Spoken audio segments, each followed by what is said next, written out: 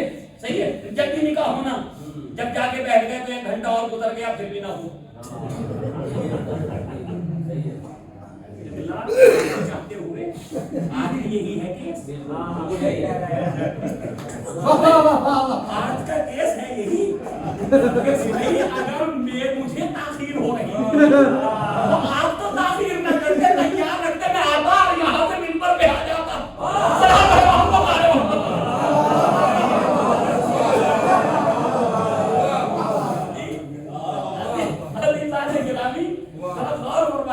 کہاں پہنچ گئے ہم. اب ہم تلاش کر رہے ہیں شادی کیوں نہیں کی ہے. اب ہم پوچھ رہے ہیں ہمیں کس نے بلایا تھا, ہمیں خالی کال آئی تھی, ہم نے ان کی شکل دیکھی نہیں, کہاں گئے دولہا کے والد. اب دولہا کے والد کہاں ملے, مولانا پیغام بھیج رہے ہیں, ادھر سے جواب آ رہا مولانا ذرا بیسی یہاں بھی آ. سن رہے.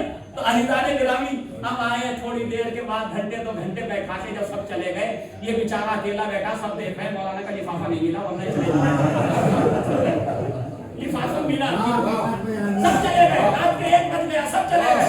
مولانا بیٹھے امامہ پہنے ہوئے, سردی ہو یا برسات, بیٹھے بیچارے. صحیح ہے. اب آئے, آنے کے بعد چھوٹا سا لفافے میں جانے کیا رکھا.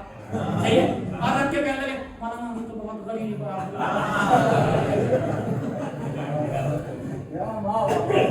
مولانا, ہم تو بہت غریب آدمی ہیں, تمہاری غربت تو یہاں فارم ہاؤس میں نظر آ رہی, تمہاری غربت تو اچھی طرح نظر آ رہی. اگر علماء ایک طے کر لیں, ایک فیصلہ کر لیں, شادی کا 5% لے کے نکاح پڑھنے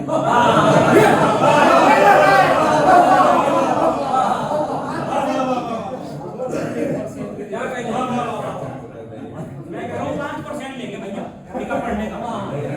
چلو 1% ہی صحیح, 1% لے گئے. میں نے ایسی جذبات سے کہہ دیا ایک بات,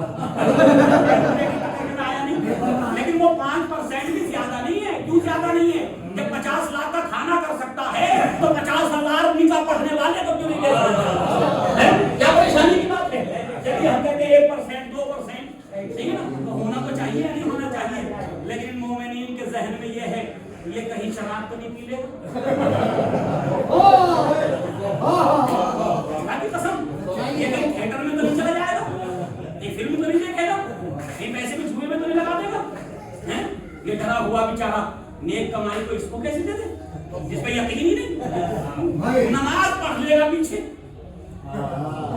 پڑھتے پڑھتے ہی شک کرنے لگے گا. صحیح ہے, عادل ہے یا نہیں ہے. صلاۃ علی محمد والے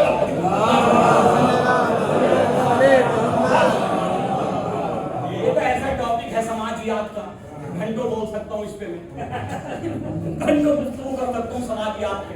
بس عزیزان گرامی, تو یہ تو ہماری قوم کی حالت ہے. آج علماء ان پریشانیوں سے گزر رہے ہیں. یقین جانیے کہ اب ایران سے نئے طلبا آنے کے لیے تیار نہیں. وہ کہتے ہیں وہاں جا کے کریں گے. جب ایک درس پڑھ کے 20,000 شہریہ مل رہا تو ہم وہاں جا کے بچوں کی عادت ہو گئی، محل ملتے ہیں وہاں ان کو اپنے گھر میں ساری چیزیں فیسلٹیز ہیں، وہ بچے کیسے رہتے ہیں؟ اس لیے آنا بند ہو رہے ہیں، علماء نئے نہیں آ پا رہے ہیں، وہ وہیں رک گئے۔ سوچیے غور کیجیے، میں کوئی مذاق نہیں کر رہا ہوں۔ آنے والے 20-25 سال کے بعد پھر علماء کا قہر پڑ جائے گا، پھر قہر پڑ جائے گا علماء، پھر وہی آ جائے گا۔ اور یہ کیوں آئے گا؟ ہماری بے حسی کی وجہ سے، ہماری بے حسی کی وجہ سے۔ ایک ای رکشا چلانے والا 20,000 کما رہا اور ہمارا عالم دین 8,000۔ اس آدمی سے پوچھو، سنو بس، اس آدمی سے پوچھو حضور آپ کے بیٹے کیا کرتے ہیں؟ IIT انجینئر ہے، کتنی تنخواہ ہوگی؟ 1 لاکھ روپے 1.5 لاکھ روپے۔ آپ کی؟ میں پینشن حاصل کر رہا ہوں۔ اچھا، چھوٹا بیٹا 1 لاکھ کما رہا، کتنے ہوگا؟ 3 لاکھ آ رہے ہیں گھر میں۔ پھر جملہ سنو، مولانا کیا کریں مہنگائی بہت ہے۔ اچھا 3 لاکھ میں بھی مہنگائی بہت ہے، کہیں آپ ڈائمنڈ کا آٹا تو نہیں کھانے لگے؟ کہیں ڈائمنڈ کا آٹا تو نہیں کھانے لگے آپ؟ ہیرے تو نہیں پسوا رہے؟ مہنگائی بہت ہے۔ تو آپ کو بھی روٹی کھانا، آپ کو بھی لباس پہننا، آپ کو بھی گھر چاہیے، اور یہ عالم دین جسے 8,000 سے اوپر پڑھنے کو تیار نہیں قوم، اس کے لیے کوئی مہنگائی نہیں۔ ارے مولانا یہ تعلیم کیا رہے ہیں؟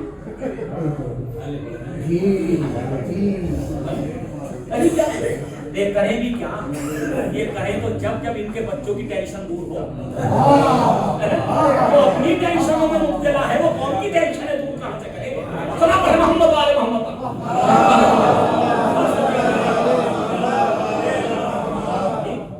یہ میں اپنے علماء کے لیے عرض کر رہا ہوں کہ بھائی ان کا خیال کیجیے۔ میں تو مجلس پڑھتا ہوں، مجھے تو لفافے مل جاتے ہیں، صحیح ہے؟ خدا کے لیے جو آئمہ مساجد ہیں ان کا خیال کیجیے، ان کا خیال۔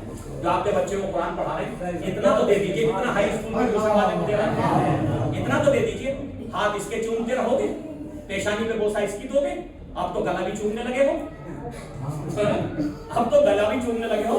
خدا کے لیے کچھ تو بے حسی دور کرو کہ یہ ہمارا عالم ہے، ہمارا رہنما ہے، یہ دین جب ہی سکھا سکے گا جب یہ پریشانیوں سے دور رہے گا۔ بس عزیز و امام حسین علیہ السلام نے کربلا کے میدان میں، آج یہ مجلس گھر کے اندر ہو رہی، جب یہ مجلس فرش ادا ائمہ کے گھروں سے نکلی، جب یہ گھروں سے نکلی تو چاہنے والوں کے گھروں میں داخل ہوئی۔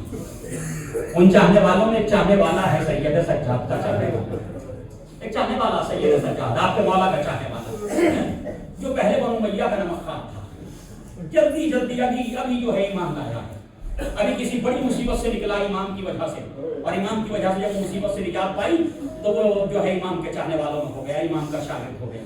بڑی روایات، بڑی حدیثیں بنائی ہے اس نے حضرت علی کے خلاف، لیکن عزیزو جو امام کا چاہنے والا ہو گیا نا، امام کا وہی ہو گیا۔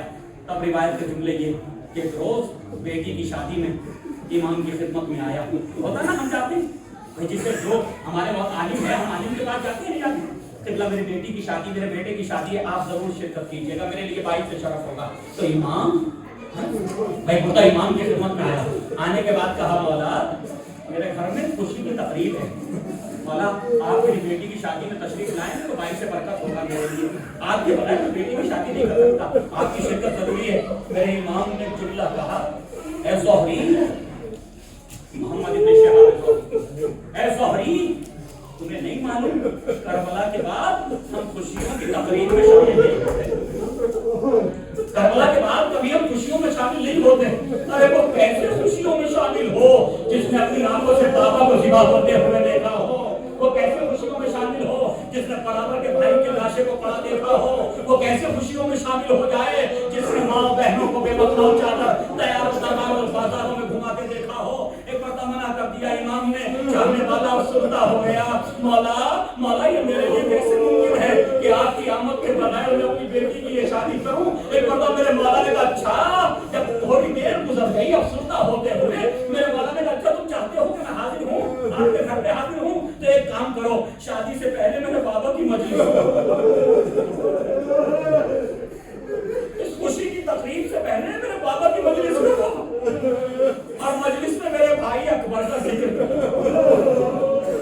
میرے بھائی اکبر کا تذکرہ کرو، ان کی مصیبت کا ذکر کرو۔ جو روایت کہتی ہے کہ ایک مرتبہ علامہ زہری نے اپنے خاص چاہنے والے جو امام کے چاہنے والے تقیے میں والے تھے ان سب کو اطلاع دی کہ میرے گھر پہ ایک مجلس ہے، شہدائے کربلا کا ذکر ہوگا، آپ تشریف لائیے گا۔ روایت کہتی ہے جب مجمع آ گیا، صحابہ آ کر کے بیٹھ گئے، ایک مرتبہ خطیب منبر پہ گیا، امام زین العابدین علیہ السلام کو صدر محفل میں بیٹھایا، علامہ زہری نے صدر محفل میں بیٹھایا، خطیب منبر پہ گیا۔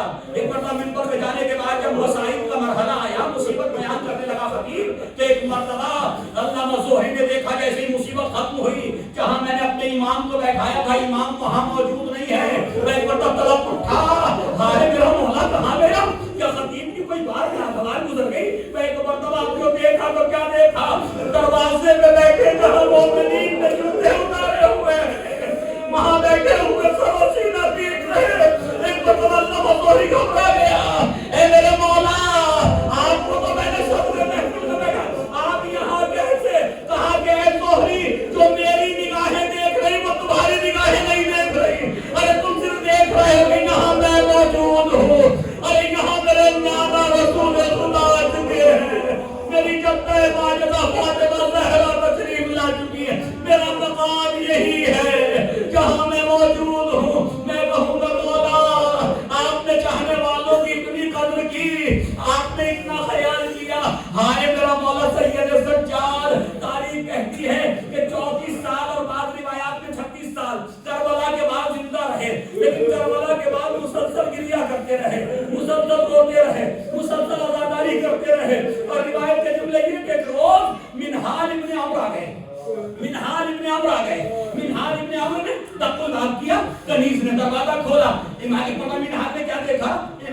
امام میرا مولا وضو کرنا چاہتے ہیں، وضو کرنا چاہتے ہیں، ہاتھ میں چلو میں پانی ہے، آنکھوں سے اتنے اشک جاری ہیں کہ وہ پانی مضاف ہو جاتا، اس پانی کو پھینک دیتے ہیں، پھر دوبارہ پانی لیتے ہیں، پھر کبھی اکبر کی پیاس یاد آ جاتی، کبھی عباس کے بازو کا قلم ہونا یاد آ جاتا، کبھی سکینہ کی آتش آتش کی آوازیں کانوں سے ٹکراتی، پھر اس پانی کو پھینک دیتے ہیں، دوبارہ پانی لیتے ہیں۔ ایک مرتبہ منہال اس منظر کو تادیر کھڑے دیکھتے رہے، آگے بڑھے، ہاتھوں کو جوڑ کے کہا فرزند رسول کربلا کو تو ایک زمانہ ہو گیا، آخر آپ کب تک گریہ کیجئے گا؟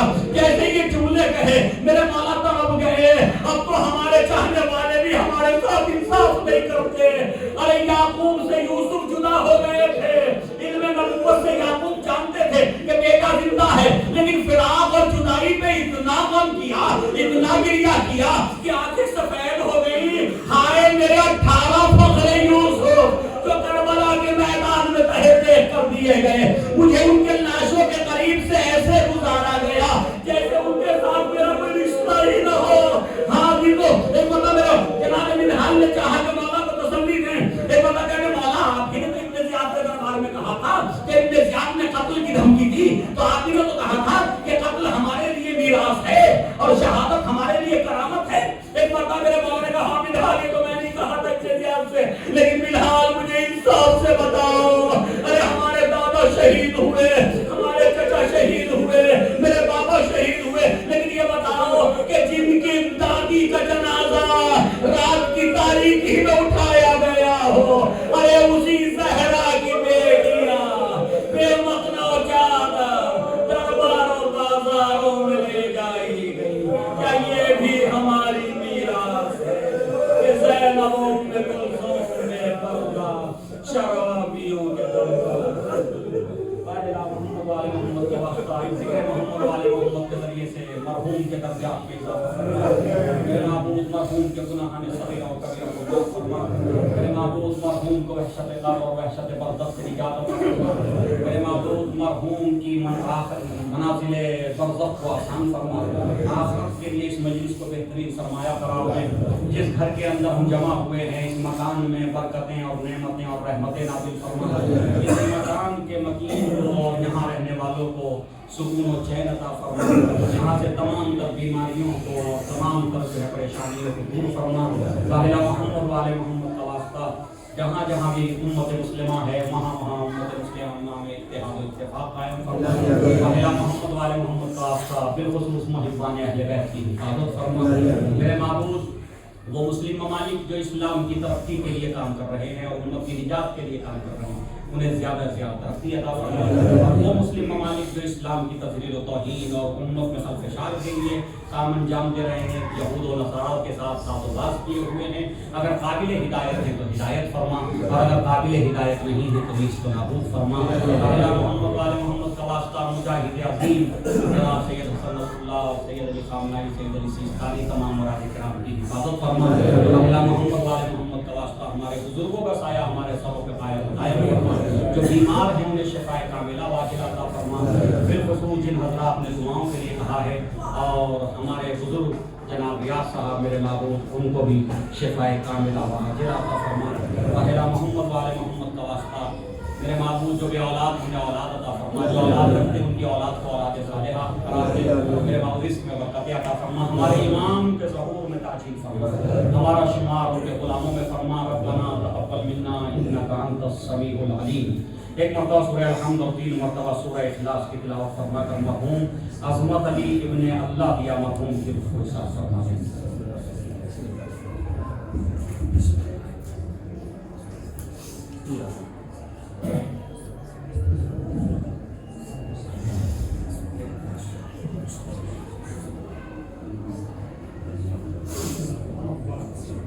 ایک فاتحہ جملہ مانگی